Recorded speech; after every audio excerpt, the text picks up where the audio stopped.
Hi, Amy. I am really excited about all the cheeses that are being made in Wisconsin, and there are several hundred cheeses made in Wisconsin. But what's happening now in the dairy state is that there are some artisan cheeses that are being made and getting worldwide recognition because of how excellent they are. So I have a selection here today of some of those cheeses that I think are really noteworthy. So one of those is this cheese right here. This is called Pleasant Ridge Reserve. And this is made in Dodgeville, Wisconsin, and this won Best of Show at the American Cheese Society annual conference. And that is quite a feat because it won out of 1,400 cheeses. And it's the other feat related to this cheese is the fact that it won Best of Show 2 other times, which is really unusual. In fact, I think it's unprecedented. And you can see how golden it is, and that's because the cows are out on pasture, and the cheese is made only when the cows are out on pasture from May to October. So this cheese is about 9 or 10 months old, something like that, and it's a delicious cheese. Now this is an interesting cheese because it's brand new. It's called Renegade, and it's made by Bluemont Dairy. And it's called Renegade, I think, because the cheesemaker is a renegade. He is always experimenting. But the neat thing is that he used the milk that is used to make Pleasant Ridge Reserve, he used to make his own version of the cheese, and then he split off and did something completely unique. And this cheese is aged about a year, which is why you can see how crumbly it is and everything, and because it gets drier over time. Now this cheese is made by Saxon Creamery. It's called Big Ed's, and it's creamy in the mouth. It's not, if to look at it, you might not think it's creamy, but it actually is. And it's very, very buttery because of the cow's milk that they use, which comes from their own property. Now, this cheese, again, it's aged, probably about a year and a half. This is made by Sartori Reserve, and it's called Bella Vitano Gold. And it is sweet and nutty and crystally and almost sugary. It's just an absolutely delicious cheese. You can't go wrong with this cheese. And then finally we have a cheese called Creamy Gorg, made near Green Bay by Bel Gioioso Cheese Company. And this one is just like it says, creamy, and it's a gorgonzola.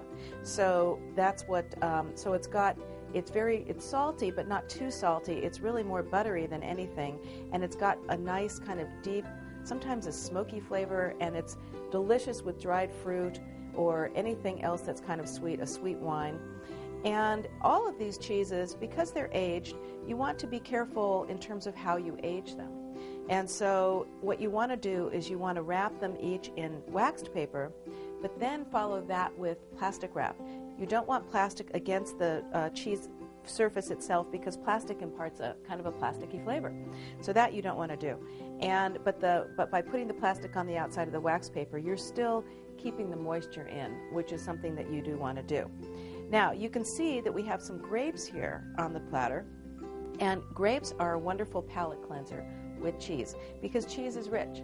And so what you want to do is take a couple of bites of cheese and then maybe a grape or two to cleanse your palate, and then you're ready for the next cheese, which is always important in my opinion. Then we also have knives here. So people often wonder what this knife is for because you know you can't cut a nice neat slice with it. So what it's for are for these more aged cheeses. So all you do is this is used to get sort of chunks of cheese out. So you just cut down like that, and you don't want nice, neat slices of a cheese like this because it's not meant for that. You want little chunks, and that's what you eat when it's time to take a bite. And then finally, we have over here bread, slices, and crackers.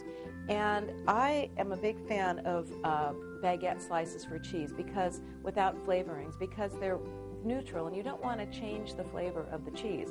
You just want a plain piece of bread like this.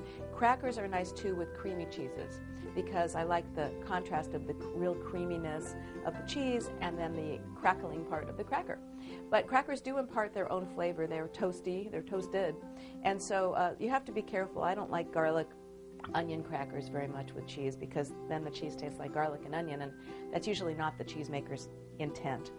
So basically the final thing is you want to eat cheese from mild to strong. So you want to end with the blue cheese, and you might want to start with a cheese like this that's buttery and, as I said, kind of creamy, and then you might want to go to these middle ones that are full flavored but not strong, and then this kind of sweet cheese, the Bellavitano, that has that crumbly. It's kind of, if you think of Parmesan, it's sort of like that.